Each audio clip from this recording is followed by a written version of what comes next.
Okay. Power on చేయడానికి ముందు మనం కొన్ని హాట్స్పాట్ సెట్టింగ్స్ చేసుకోవాలి. ఇక్కడ హాట్స్పాట్ సెట్టింగ్స్లోకి వెళ్ళి హాట్స్పాట్ నేమ్ ఉంటుంది కదా మీ ఫోన్లో, హాట్స్పాట్ నేమ్ వచ్చి IoT సర్వర్ అని చేయాలి. ఇవన్నీ స్మాల్ లెటర్స్. పాస్వర్డ్ వచ్చి IoT సర్వర్ 123. ఇట్లా పెట్టిన తర్వాత నెట్ ఆన్ చేసి పక్కన పెట్టాలి.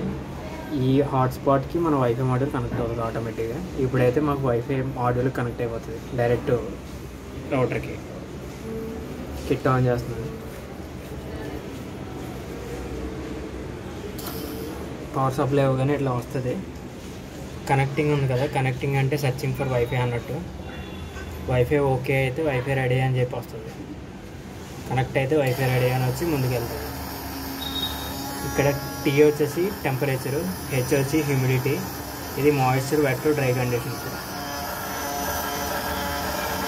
ఇక్కడ టైం రన్ అవుతుంది కదా, ఎవ్రీ 30 సెకండ్స్ కానీ 1 మినిట్ కానీ ఇది అప్లోడ్ అవుతూ ఉంటుంది సర్వర్కి.